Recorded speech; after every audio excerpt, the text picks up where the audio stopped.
తిరుపతిలో ఈ ఆలయాన్ని చూడకపోతే మీరు చాలా మిస్ అయ్యారనే చెప్పాలి. ఈ ఆలయంలో శివుని డమరుక శబ్దం, ఓంకారం వినిపిస్తుందట.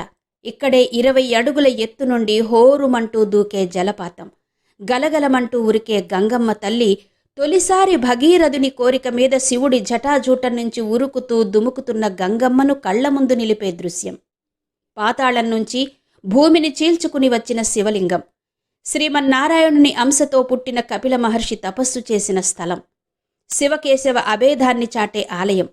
ఇటు ఆధ్యాత్మిక విశేషాలు, అటు ప్రకృతి అందాలు కలగలిసిన అద్భుత ఆలయ విశేషాలు తెలుసుకుందాం రండి. వైష్ణవ క్షేత్రాల ప్రసక్తి రాగానే ముందుగా మనకు జ్ఞాపకం వచ్చే ఆలయాల్లో ముందు వరుసలో ఉంటుంది తిరుపతి క్షేత్రం. అక్కడ ప్రతి ఆకు, పువ్వు, కొమ్మ, రెమ్మ ఒక్క మాటలో చెప్పాలంటే అణువణువు వెంకటేశ్వరుడే. ప్రపంచ ప్రసిద్ధి చెందిన తిరుమల, కొండ మీద వెంకన్న, కొండ కింద శివయ్య. తిరుపతి అనగానే వెంటనే మన కళ్ల ముందు మెదిలేది శ్రీ వెంకటేశ్వర స్వామి దివ్య దర్శనం ఒకటైతే, రెండవది 20 అడుగుల ఎత్తు నుండి హోరుమంటూ దుముకుతూ చూపు తిప్పుకోనివ్వని కపిల తీర్థం జలపాతం ఇంకొకటి. కపిలేశ్వర స్వామి ఆలయం ఇది శివకేశవ అభేదాన్ని చాటి చెప్పే గొప్ప క్షేత్రం. ఎందుకంటే ప్రముఖ వైష్ణవ క్షేత్రమైన తిరుపతిలో అంతే పురాణ ప్రసిద్ధితో విలసిల్లుతోన్న శైవ క్షేత్రం కపిల తీర్థం, కపిలేశ్వర స్వామి ఆలయం. ఆ కపిల తీర్థం విశేషాలు ఇప్పుడు తెలుసుకుందాం.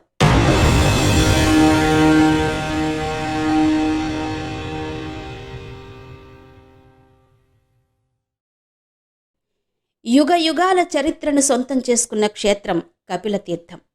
కృతయుగంలో కపిల మహర్షి ఇక్కడ ఈశ్వరుని కోసం ఘోర తపస్సు చేశాడట. ఆ తపస్సుకు మెచ్చిన పరమేశ్వరుడు పాతాళం నుంచి భూమిని చీల్చుకుని ఇక్కడ వెలిశాడని స్థల పురాణం. అలా వెలసిన శివయ్యను సేవించడానికి బ్రహ్మదేవుడు గోరూపంలోనూ, విష్ణుమూర్తి గోపాలుడిగానూ వచ్చి కపిలేశ్వరునికి అభిషేకించినట్టు చెప్తారు. శివలింగంతో పాటు భూమి మీదకు వచ్చిన భోగవతి జలాలు కపిల తీర్థంగా ప్రసిద్ధి చెందాయని చెప్తారు. కపిలముని తపస్సు కారణంగా ఇక్కడ ఈశ్వరుడు కొలువు తీరాడు కాబట్టి ఈ స్వామికి కపిలేశ్వరుడు అని, కపిలలింగమని ప్రసిద్ధి. ఆ తరువాత త్రేతాయుగంలో అగ్నిదేవుడు ఈ స్వామిని ఆరాధించాడు. అందువల్ల ఈ లింగాన్ని ఆగ్నేయలింగమని కూడా పిలుస్తారు. పాతాళం నుంచి భూమిని చీల్చుకుంటూ వచ్చిన కపిలేశ్వరుడు ఇక్కడ కామాక్షిదేవి సమేతంగా కొలువు తీరాడు. ఈ ఆలయానికి ఉన్నత శిఖరమా అనిపించేలా ఉంటాయి తిరుమల కొండలు. ఆ కొండల మీద నుంచి గలగల పారుతూ 20 అడుగుల ఎత్తు నుంచి ఆలయ పుష్కరిణిలోకి దూకుతుంది ఆకాశగంగ. ఈ పుష్కరిణినే కపిల తీర్థం అంటారు. ఈ తీర్థాన్ని శైవులు కపిల తీర్థమని, వైష్ణవులు ఆళ్వార్ తీర్థమని పిలుచుకున్నా అత్యంత ప్రసిద్ధి చెందింది మాత్రం కపిల తీర్థమనే. పూర్వం వైష్ణవులు ఈ జలపాతం కింద ఉన్న కోనేటి చుట్టూ 4 మూలల్లోనూ 4 సుదర్శన రాతి శిలలను స్థాపించి రాతి మెట్లు, సంధ్యావందన దీపాలను ఏర్పాటు చేశారు. అయితే అప్పట్నుంచి దీన్ని చక్రతీర్థమని పిలిచేవారు. విజయనగర చక్రవర్తి అచ్యుతరాయలు ఈ తీర్థం చుట్టూ రాతి మెట్లు, మండపం నిర్మించాడు. 1830ల నాటికి ఈ ప్రాంతం చుట్టూ విశాలమైన మండపం ఉండేదని, 11వ శతాబ్దంలో ఈ ప్రాంతాన్ని పాలించిన మొదటి రాజేంద్ర చోళుని కాలంలో ఈ ఆలయ నిర్మాణం జరిగిందని చారిత్రక ఆధారాలు చెప్తున్నాయి. అప్పట్లో రాయన్ రాజేంద్ర చోళ అనే చోళ అధికారి దీని నిర్మాణ సూత్రధారి. చోళులు శివభక్తులు కావడంతో దీనిని అత్యంత భక్తి శ్రద్ధలతో నిర్మించారు. ఆహ్లాదకరమైన కపిల తీర్థాన్ని చోళులు అభివృద్ధి చేస్తే ఆ అచ్యుతదేవరాయల హయాంలో వైష్ణవులు దీన్ని ఆళ్వార్ తీర్థంగా మార్చారు. 12వ శతాబ్దం నుంచి 18వ శతాబ్దం వరకు దీన్ని ఆళ్వార్ తీర్థంగానే వ్యవహరించారు. 16వ శతాబ్దంలో విజయనగరం నుంచి వచ్చిన సెవ్వుసాని అనే దేవదాసి ఈ ఆలయానికి ఎంతో సేవ చేసిందట. ఆలయంలోని వినాయకుణ్ణి ఆవిడే ప్రతిష్ఠించిందని కూడా చెప్తారు. కపిల తీర్థంలో కపిలేశ్వర స్వామితో పాటు మహాగణపతి, వల్లీ దేవసేన సమేత సుబ్రహ్మణ్య స్వామి, శ్రీ రుక్మిణి సత్యభామ సమేత వేణుగోపాల స్వామి, లక్ష్మీనారాయణ స్వామి, నమ్మాళ్వార్, నాగదేవతలు, నవగ్రహాలు, కాశీ విశ్వేశ్వరుడు, సహస్రలింగేశ్వరుడు కూడా కొలువు తీరి ఉన్నారు. ఆహ్లాదం కలిగించే ఆలయం కపిలేశ్వర ఆలయం. అతి ప్రశాంతమైన వాతావరణం.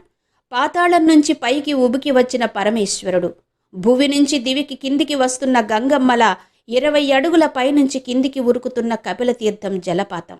ఇలాంటి ప్రశాంత వాతావరణంలో భక్తుల ఆర్తిని తీర్చే కపిలేశ్వర స్వామి ఆలయం. ఆలయ దర్శనం ఆధ్యాత్మికతను పెంచితే జలపాతంలో స్నానం శారీరక ఇబ్బందులను తొలగిస్తుందట. ఈ ఆలయానికి ముందు ఒక పాడుపడ్డ గుడి ఉంటుంది. అది నమ్మాళ్వార్ అనే ఆళ్వార్ గుడి అని చెబుతారు. పూర్వం తిరుమల చేరుకోవడానికి రవాణా సౌకర్యం అంతగా లేనప్పుడు మెట్ల మార్గం ద్వారా నడిచి తిరుమల వెళుతూ ఈ కపిల తీర్థంలో స్నానం చేసి కపిలేశ్వరుడిని దర్శించి కాలినడకన తిరుమల వెళ్లేవారట. రవాణా సౌకర్యాలు అపరిమితంగా పెరిగిన ఇప్పుడు కూడా తిరుమల నుంచి అలిపిరి వెళ్లే అన్ని బస్సులు ఇక్కడున్న నంది సర్కిల్ వైపు నుంచే వెళ్తాయి. అక్కడ దిగి కపిల తీర్థానికి వెళ్లవచ్చు. ముఖ్యంగా వర్షాకాలంలో ఇక్కడకు వస్తే ఆ జలపాత సౌందర్యం కనులకు విందే. అంతెత్తు నుంచి హోరుమంటూ ఉబికే జలపాతం సుందర దృశ్యాలు చూపు తిప్పుకొనివ్వవు. ఈ ప్రశాంత వాతావరణం అడుగు కూడా కదపనివ్వదు. ఇదిగో ఇక్కడ చూడండి, హోరుమంటూ జాలువారుతున్న ఆ జలపాత అందాలను చూసి చూపు తిప్పుకోగలమా? ఎంతసేపైనా చూస్తూనే ఉండాలనిపిస్తుంది కదా. ఇక తిరుపతి బ్రహ్మోత్సవాల సందర్భంలోనూ శివరాత్రి సందర్భంగానూ శ్రీ కపిలేశ్వర స్వామి ఆలయం కూడా వేలాది మంది భక్తులతో కిటకిటలాడుతుంది.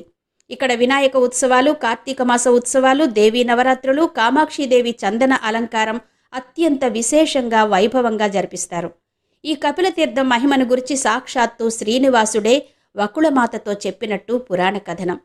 పద్మావతి శ్రీనివాసుల వివాహం గురించి ఆకాశరాజుతో మాట్లాడ్డానికి వెళుతున్న తల్లి వకుళమాతతో, అమ్మా, నీవు ముందు కపిల తీర్థంలో స్నానమాచరించి కపిలేశ్వరుణ్ణి దర్శించి ఆ తర్వాతే నారాయణవనం వెళ్ళి మా వివాహ విషయం మాట్లాడు, అలా చేస్తే శుభం కలుగుతుంది అని చెప్పాడట శ్రీనివాసుడు.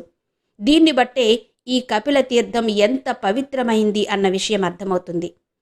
కార్తీక మాసంలో ఈ కపిలేశ్వర ఆలయాన్ని దర్శించడం అత్యంత శుభప్రదమని పురాణాలు చెబుతున్నాయి. కపిల తీర్థం కపిలేశ్వర స్వామి ఆలయంలో కార్తీక పున్నమి రోజున విశేష పూజలు జరుగుతాయి. ఆ రోజున ఈ కపిల తీర్థంలో స్నానం చేసి శివదర్శనం చేసిన వారికి జీవితంలో శాంతి లభిస్తుందని, మరణానంతరం ముక్తి లభిస్తుందని పురాణాల కథనం. కార్తీక పౌర్ణమి మధ్యాహ్న వేళ ముల్లోకాల్లోని సకల తీర్థాలు 4 గంటల పాటు కపిల తీర్థంలో నిలుస్తాయన్నది పురాణ వచనం. ఆ సమయంలో ఈ తీర్థంలో స్నానమాచరిస్తే సకల పాపాలు ప్రక్షాళనమవుతాయని భక్తుల నమ్మకం. ఈ తీర్థంలో స్నానం చేసి ఏ చిన్న దానం చేసినా అనంతమైన పుణ్య ఫలితాలు లభిస్తాయని భక్తులు నమ్ముతారు.